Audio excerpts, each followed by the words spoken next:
तो पांचवें चरण का घमासान आज है, यानी मतदान की प्रक्रिया अब से बस 1-2 मिनट बाद ही शुरू हो जाएगी।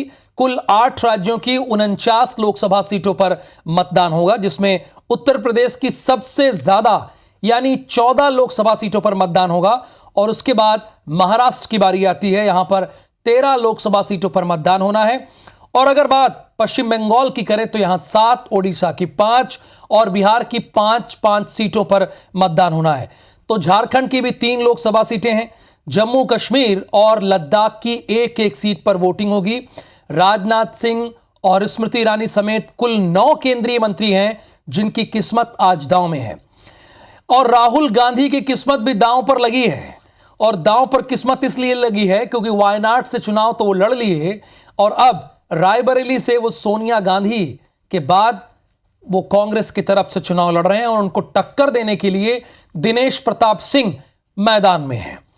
और दूसरी तरफ अगर बात करें लखनऊ, तो यहां पर राजनाथ सिंह हैं और राजनाथ सिंह के बाद रविदास मल्होत्रा हैं, यानी लड़ाई रविदास मल्होत्रा से है।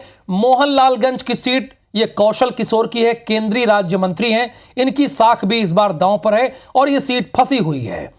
रायबरेली में मतदान, अमेठी, जालौन, झांसी लोकसभा सीट पर मतदान और इसके साथ हमीरपुर बांदा की लोकसभा सीट भी कहीं ना कहीं फंसी हुई है। और फतेहपुर लोकसभा सीट पर इस बार समाजवादी पार्टी की तरफ से नरेश उत्तम पटेल चुनाव लड़ रहे हैं, तो मुकाबला दिलचस्प हो गया है।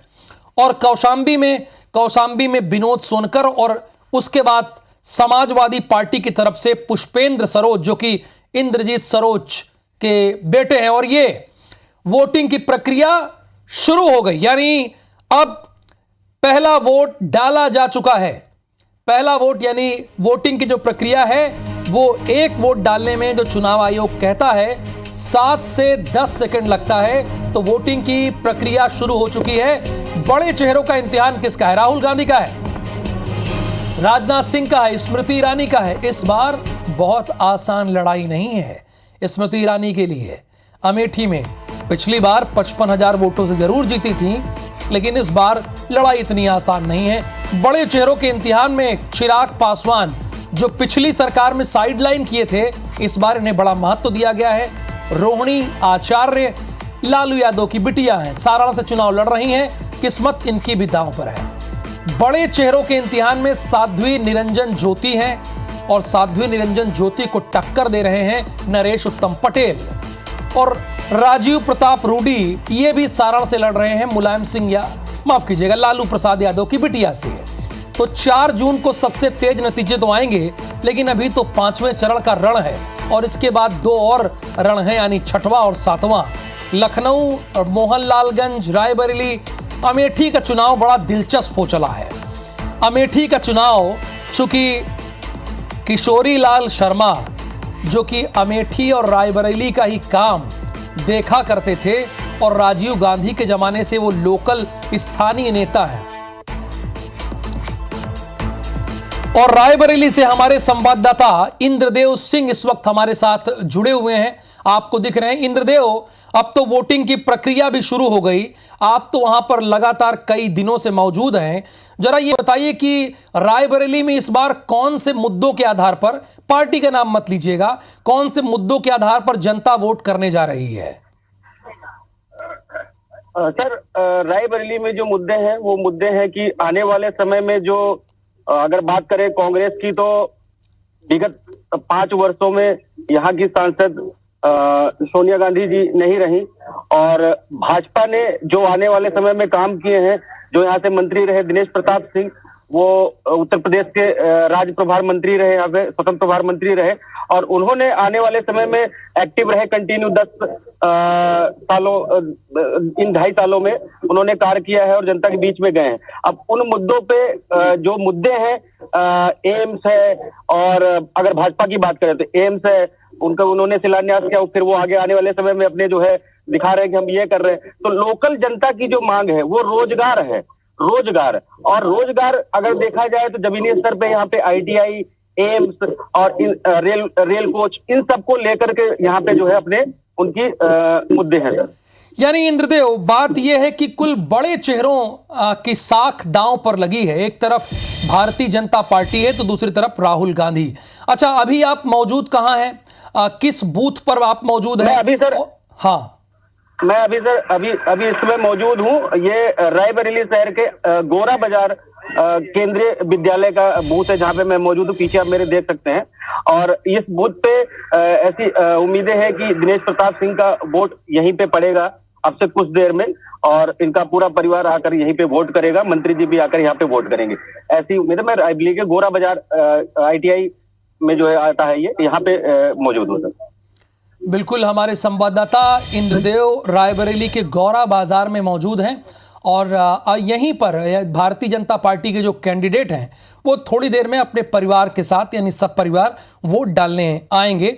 दिनेश प्रताप सिंह पिछली बार भी चुनाव लड़े थे, सोनिया गांधी थी। देखिए, बहुत बड़ी लीडर हैं, लेकिन उतनी बड़ी मार्जिन उनकी नहीं थी जीत की जितनी बड़ी मार्जिन पहले हुआ करती थी, यानी दिनेश प्रताप सिंह ने टक्कर दी है। तो इंद्रदेव, आप तो यहां पर लगातार हैं, तो यहाँ पर लड़ाई दो लोगों के बीच में दिखाई दे रही है या तीसरा भी समीकरण बना है या बिगाड़ रहा है?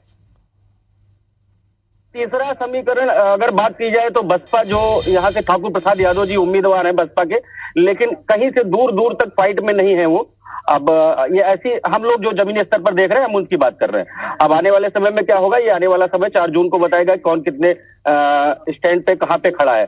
बट अगर बात करें तो अभी फाइट जो है रायबरेली में, वो राहुल गांधी और दिनेश प्रताप सिंह, यानी भाजपा और कांग्रेस के बीच में ही दिखाई पड़ रही है। अभी आने वाला समय बताएगा कि कौन कहां पे स्टैंड करता है। दिनेश प्रताप सिंह 19 का चुनाव लड़े और वो जो है संसदीय सोनिया गांधी से नहीं जीत पाए। अब उन्होंने इन विगत कई वर्षों में हारने के बाद भी, चूंकि लोकल रायबरेली से है, तो अपना उन्होंने योगदान दिया और रायबरेली के बीच में रहे, जनता के बीच में रहे। उनका कहना है हम आने वाले समय में 2 लाख से 3 लाख से हम चुनाव जीत रहे हैं। और अगर कांग्रेसियों की बात करें, जैसे राहुल गांधी और प्रियंका गांधी का सबसे बड़ा इंपैक्ट क्या हुआ है रायबरेली और अमेठी में, मैं स्पेशली रायबरेली की बात करूं तो इंपैक्ट क्या हुआ है।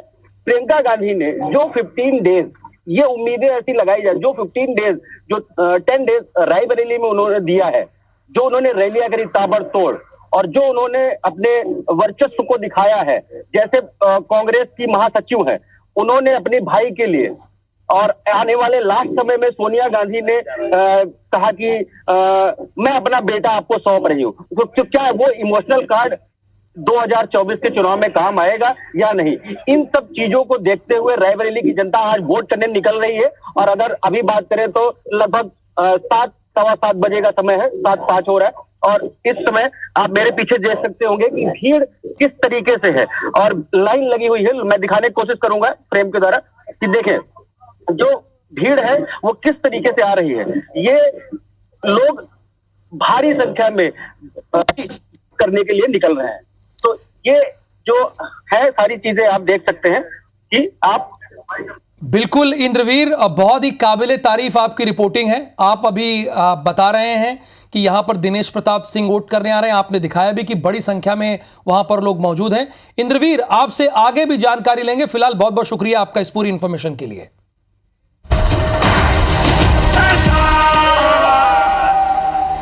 अब चलिए दूसरी खबरों का भी रुख कर लेते हैं। चुनाव से इतर रायपुर से बड़ी खबर है, यह है कि पीसीसी की पूर्व प्रभारी कुमारी सैलजा ने कानूनी नोटिस भेज दिया है चुनावी खबर ही। छत्तीसगढ़ के 11 पूर्व कांग्रेसी नेताओं को कानूनी नोटिस भेजा गया है। सिरसा में सैलजा के खिलाफ ये प्रचार करने गए थे। 11 पूर्व कांग्रेसी नेता प्रचार करने के लिए गए थे और इन नेताओं ने सैलजा पर बहुत ही गंभीर एलिगेशन लगाए हैं।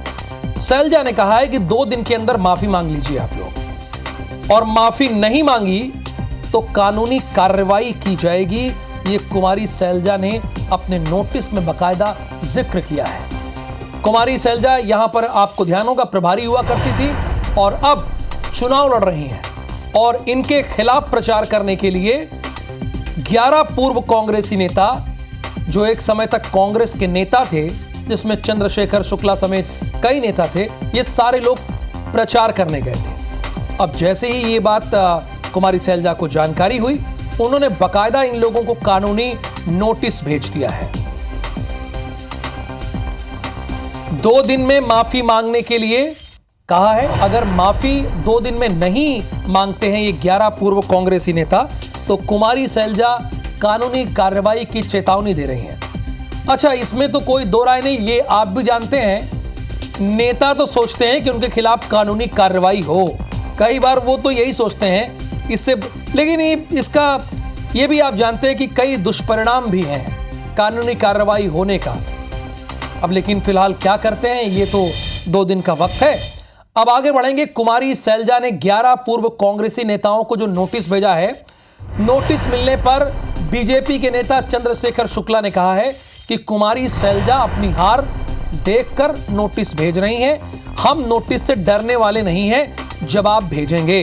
देखिए, मैंने कहा है कि नेता बहुत ज्यादा कानूनी नोटिस को उतना घबराते नहीं, डरते नहीं। देखिए, इनका बयान भी आ गया। इधर नोटिस मिलने पर बीजेपी नेता आलोक पांडे का भी बयान आया। मैंने सैलजा पर तथ्यों के आधार पर आरोप लगाए हैं, फैक्ट के आधार पर। हम सभी आरोपों के सबूत देंगे। आलोक पांडे ने इस बात का भी जिक्र किया। उन्होंने कहा कि हम सभी आरोपों के सबूत भी दे देंगे। माननीय कुमारी सैलजा का लीगल नोटिस प्राप्त हुआ है। वो बौखला गई है और इस बौखलाहट में उन्होंने हम लोगों को लीगल नोटिस भेजा है। इस नोटिस से ना हम डरे थे, ना डरने वाले हैं। शक है और इसका बकायदा कानूनी सही प्रत्युत्तर दिया जाएगा। सिरसा से कांग्रेस प्रत्याशी जो कि पहले छत्तीसगढ़ की प्रभारी थी, उनके द्वारा मुझे एक लीगल नोटिस प्राप्त हुआ है। लीगल नोटिस में मुझे कहा गया है कि मैंने जो उनके ऊपर आरोप लगाए हैं उनका वो तथ्य प्रेषित करें, वरना वो मेरे ऊपर कार्रवाई करेंगे। ये जो हमने आरोप लगाए ये बिल्कुल सत्य हैं और इसका हम सबूत भी देंगे। और स्टार जैन इस वक्त हमारे साथ लाइव जुड़े हुए हैं। स्टार, चलिए फोनो कोई बात नहीं, फोनो भी लाइव होता है, इसमें कोई दो राय नहीं है। तो स्टार जैन हमारे साथ फोनो पर लाइव जुड़े हुए हैं। स्टार, मैं आपसे जानना ये चाहता हूं और समझना ही चाहता हूं कि जो 11 कांग्रेसी नेताओं को नोटिस भेजा है, तो उसमें लगभग स्टैंड आ गया। 2 नेताओं का स्टैंड तो आ गया है, वो कह रहे हैं कि हम फैक्ट रखेंगे, हम घबराने वाले हैं नहीं। देखिए, ये राहुल 11 पूर्व कांग्रेसी हैं, ये पहले कांग्रेस में थे। इसमें से कुछ लोग अब बीजेपी में शामिल हो गए, ज्यादातर बीजेपी में शामिल हो गए हैं। और इन 11 लोगों को कुमारी सैलजा के खिलाफ प्रचार करने के लिए बीजेपी ने एक रणनीति के तहत भेजा है। और वहां पर जिस प्रकार से आलोक पांडे का बयान आ रहा है कि हम जो भी बात कर रहे हैं कुमारी सैलजा के अगेंस्ट में, वो तथ्यों के आधार पर कह रहे हैं, इसलिए वो डरेंगे नहीं। कुमारी सैलजा ने साफ कहा है कि जिस प्रकार से उनके खिलाफ प्रचार किया जा रहा है, गलत तथ्य पेश किए जा रहे हैं, इसको लेकर उन्होंने लीगल नोटिस भेजा है। और माफी नहीं मांगने पर कानूनी कार्रवाई करने की बात सैलजा ने की है। लेकिन बीजेपी के जो नेता है, जो पहले कांग्रेस में थे, बीजेपी में आकर जो प्रचार करने पहुंचे हुए हैं, वहां पर उनका साफ कह रहा है कि हम जो कह रहे हैं तथ्यों के आधार पर कह रहे हैं और इसीलिए वो पीछे नहीं हटेंगे अपने बयानों से।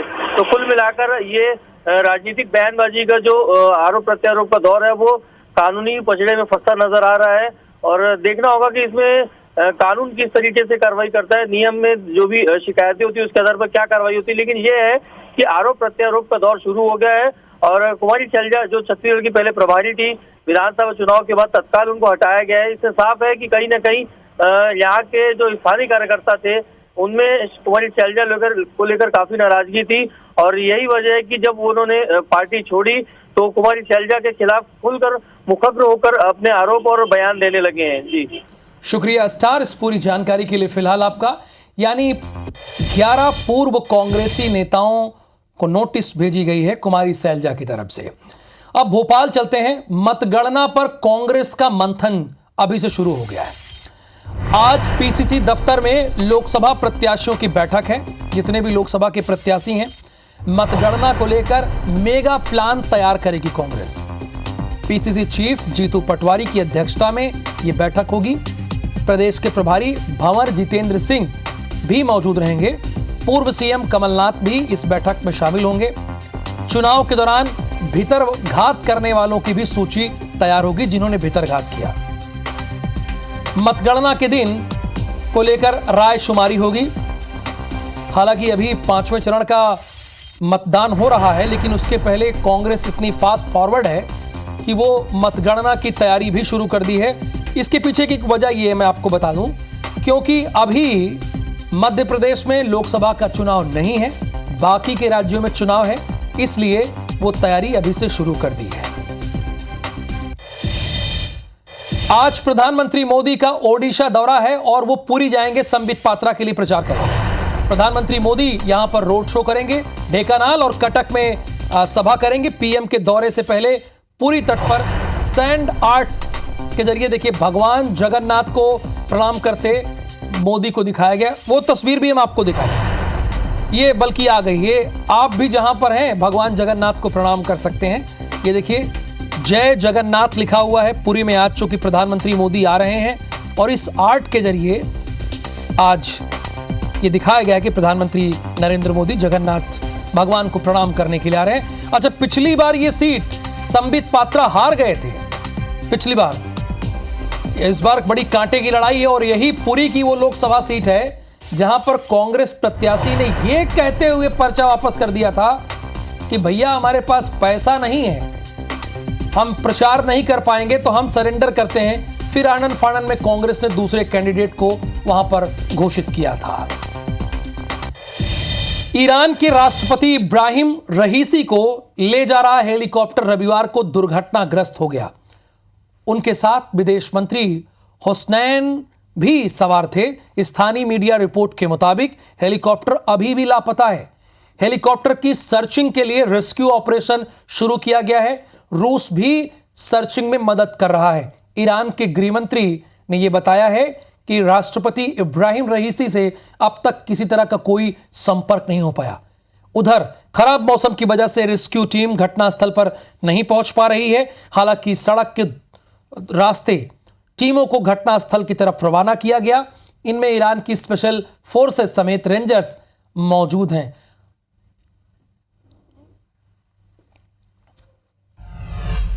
खबर भोपाल से है। अशोका गार्डन में छापे के मामले में एक अपडेट यह है, थाने के अंदर सिपाही राहुल राणा ने आत्महत्या की कोशिश की है।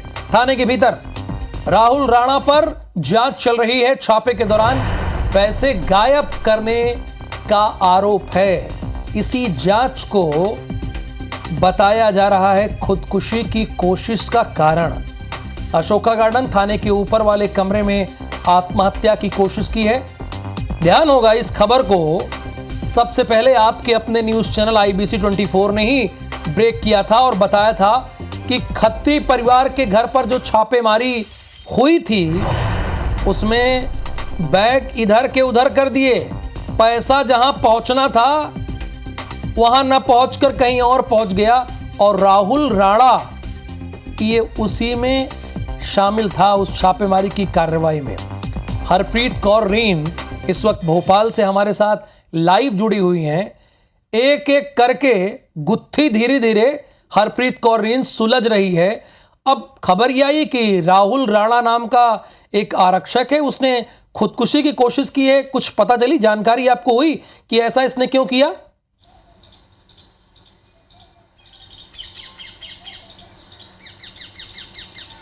बिल्कुल, देखिए अशोका गार्डन थाने का ये मामला है और इस पूरे मामले में कुछ दिनों पहले ही जैसा कि खबर सामने आई थी कि इस इलाके के रहने वाले कैलाश खत्री के घर पर पुलिस ने छापा मारा था और कैलाश खत्री के घर से बड़ी मात्रा में कैश बरामद हुआ था। हालांकि उस दौरान कार्रवाई के दौरान ही कुछ कैश इधर से उधर कर दिया गया था। करीबन 70 लाख गिनती में ये कैश था और जिसके बाद पुलिस अधिकारियों ने जब पूरे मामले में वीडियो फुटेज देखी थी तो ये बात सामने आई थी कि पुलिस को मुखबिर ने सूचना दी थी और मुखबिर की सूचना के बाद कैलाश खत्री के घर पुलिस पहुंची थी जांच करने और उसके बाद वहां पर कैश मिला था, उसे एक कमरे में रखकर वापस थाने पुलिस आ गई थी। इसी बीच उस कैश को खत्री परिवार ने इधर से उधर ठिकाने लगा दिया था। इस पूरे मामले में TI को सस्पेंड कर दिया गया था। इसके साथ ही 4 अन्य पुलिसकर्मियों पर भी कार्रवाई की गई थी। उनमें से एक राहुल राणा भी है, उस पर भी ये कार्रवाई की गई थी। जिसके बाद बताया जा रहा है कि कल शाम उसने थाने में ही सुसाइड करने की कोशिश की। एक सुसाइड नोट भी उसने छोड़ा है जिसमें उसने सुसाइड करने का जिक्र किया है। हालांकि पुलिस ने इसे ओपन नहीं किया है, सामने नहीं लाया है मीडिया के, जब्त कर लिया है। फिलहाल जो हालत है राहुल राणा की वो ठीक है, स्थिति बेहद गंभीर नहीं है, समय रहते उसे बचा लिया गया। लेकिन माना जा रहा है कि इस कार्रवाई में उस पर जो एक्शन लिया था उसके बाद उसने ये कदम उठाया है। जी, अब सवाल ये है, बहुत शुक्रिया फिलहाल हरप्रीत कौर रीन आपका इस पूरी जानकारी के लिए। जब ये उसमें शामिल था तो खुदकुशी की कोशिश क्यों कर रहा है? क्या ये निर्दोष है, इसको बड़े अधिकारियों ने फंसाया, या फिर कहानी कुछ और है, बदनामी के डर से उसने ये कदम उठाया? इसकी भी जांच पड़ताल करेंगे। लेकिन रायपुर से खबर यह है कि यूपीएससी प्री एग्जाम के लिए बाकायदा मॉक टेस्ट होगा। 26 मई को मॉक टेस्ट होगा, आप तारीख नोट कर लीजिए, 26 मई को। और ये मॉक टेस्ट का जो आयोजन होगा निःशुल्क होगा, इसमें आपको पैसे नहीं देने होंगे। और जो पहला 3 स्थान पाएंगे उनको पुरस्कृत किया जाएगा। ऑफलाइन मोड में ये मॉक टेस्ट का आयोजन होगा। 24 मई तक गूगल फॉर्म के जरिए आप रजिस्ट्रेशन कर सकते हैं। अगर आपका ये सपना हो कि संघ लोक सेवा आयोग की परीक्षा में आप शामिल हों और आप भी देश की सेवा कर सकें और आप ये चाहते हैं, तो बाकायदा गूगल फॉर्म के जरिए 24 मई तक रजिस्ट्रेशन आप कीजिए। मॉक टेस्ट होगा और इस मॉक टेस्ट में अगर पहला, दूसरा और तीसरा स्थान आप प्राप्त करते हैं तो आपको पुरस्कृत किया जाएगा। इसी बहाने आपकी तैयारी हो जाएगी। अगर आप तैयारी कर रहे हैं तो और अच्छा है, इसी बहाने आपकी एक और तैयारी हो जाएगी। तो साथ की बड़ी बात में फिलहाल के लिए इतना ही। लेकिन मॉर्निंग प्राइम में आगे आपको दिखाएंगे छत्तीसगढ़ी भाषा में हमर बानी हमर गोठ।